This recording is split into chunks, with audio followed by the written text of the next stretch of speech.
السلام عليكم ورحمة الله تعالى وبركاته. مرحبا بكم في الدرس الرابع عشر من سلسلة عصارة المرحلة الابتدائية. درسنا لهذا اليوم هو الوضع النسبي لمستقيمين باللغة الفرنسية position relative de deux droites. تنعني بالوضع النسبي للمستقيمين الحالات اللي ممكن يكون فيها جوجان المستقيمان. بالنسبة للحالة الأولى droite séquente مستقيمان متقاطعان. مثلا هنا عندي مستقيم باللون الأحمر ثم مستقيم آخر باللون الأزرق. هنا نلاحظ أن هذين المستقيمين متقاطعان وتتقاطعوا في نقطة تسمى point d'intersection اللي هي نقطة التقاطع. إذا هذه هي الحالة الأولى عندما يكون المستقيمان متقاطعان. أما بالنسبة للحالة الثانية هي ضغط باراليل مستقيمان متوازيان. عندنا مستقيم باللون الأحمر بغينا نرسمو ليه مستقيم موازي له.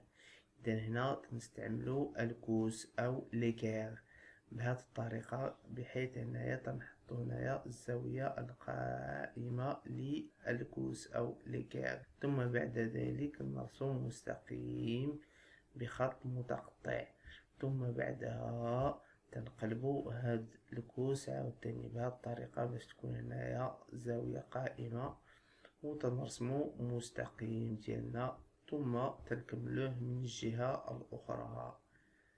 إذا بهذه الطريقة نكون قد رسمنا مستقيمان متوازيان.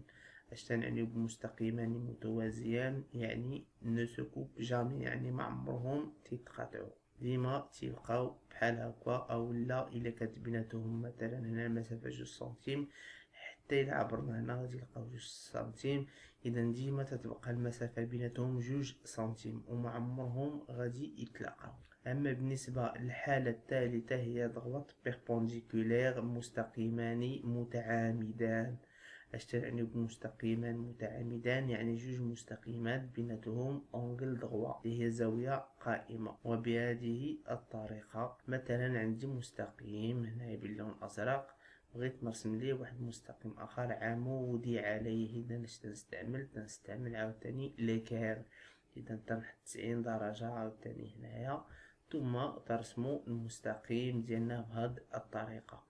إذا هنا كاينة زاوية قائمة أونغل دغوا اللي تنعرفو القياس ديالها هي 90 درجة. إذا هذه تتسمى أونغل دغوا، هادشي شفناه في الدرس اللي فات. إذا هنا كخلاصة، إذا جوج مستقيمات عندهم ثلاثة ديال الحالات، أما يكونوا سيكونت متقاطعين، أما يكونوا باراليل متوازيان، أما يكونوا بيربونديكولير متعامدان. ندوزو نشوفو لو كوداج جيومتريك. لو كوداج جيومتريك تنعني به الترميز الهندسي. اذا هنا كيقول لنا on utilise des codes pour rendre la figure parlante. زعما تنستعملو لي كود اولا الترميز باش نردو واحد الشكل. تنرد هنايا بطريقه مجازيه parlante يعني بحال الا تيهضر، يعني الشكل تردوه بحال الا تيهضر، بحال الا فيه الحركه. نعطيك مثال بسيط. مثلا الا قلت لك شكون هاد الولد غادي تقول لي ما عرفت، ولد عادي جدا. ولكن الا زدتو مثلا هاد الترميز هذا اللي هو هاد الالف الاحمر وزدتو ترميز اخر اللي هو هاد الشعر الاحمر او الشعر بالالوان، دابا غادي تقول لي هذا مهرج او لا كلون. علاش كلون؟ علاش عرفتي دابا؟ حيت زدت ليك هاد الترميز. نفس الشيء بالنسبه للاشكال الهندسيه. اذا الشكل الهندسي مهما يكون فاش كنزيدو الترميز تيولي هذاك الشكل تيهضر على راسو اولا تيعطينا معلومات عليه. اذا هنايا نبداو اول حاجه لونغور ايغال. هنايا باش نعبرو على مستقيمين باللي هما متساويين، اذا غادي نشوفو كيفاش. مثلا هنا عندي قطعتان دو سيغمون ا بي و سي دي. قطعه هي سيغمون. هنايا هاد القطعتان تيبانو لينا بحال الا عندهم نفس الطول، ولكن ما عرفناش ولو تيبانو لينا بعينينا، ولكن ما يمكنناش نحكمو عليهم. اذا هنا هاد السيد تيقول لينا il n'y a pas de codage. On ne sait rien sur le segment AB et segment CD. ميم سيل سامبل ايكال. اذا هنا تقول لنا ما يمكنناش نقولوا حتى شي حاجه على هاد القطعتان ا بي و سي دي. علاش؟ حيت ما فيهم حتى شي كوداج، ما فيهم حتى شي ترميز، واخا تيبانو لينا قد ولكن ما يمكنناش نقولوها. اذا هنا اش تنديرو باش نقولو بلي هما قد تنزيدو الترميز. مثلا تنزيدو هاد جوج شريطات، هاد دو تخي، يعني تخي تكون هنا وتكون بحالها هنايا. هنايا دابا فاش درناو ليهم الكوداج ممكن نقولو بلي ا بي تساوي سي دي، يعني هاد المسافة ا بي تساوي نيت المسافة سي دي. اذا شكون اللي خلانا نقولو ا بي تساوي سي دي؟ هو هاد الكوداج، هو هاد الترميز.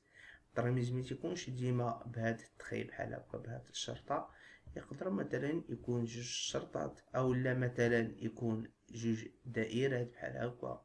اللي مهم هو الا درتي هنا شي علامة خصك دير ايضا هنايا نفس العلامة. ندوزو لمثال اخر. مثلا هنا عندي القطعة ا بي، نديرو فوق منها واحد النقطة ام. اذا هنايا ما عندنا حتى شي معلومة، ولكن الا زدنا الترميز، الا زدنا هنايا الكوداج، مثلا تخي هنا تخي هنا، دابا اش كيعني هادشي؟ تيعني بلي هاد المسافة ام بي تساوي هاد المسافة ا ام. اذا بالكتابة الرياضية ا ام تساوي ام بي. اذا هنا الترميز عنده واحد الدور مهم جدا.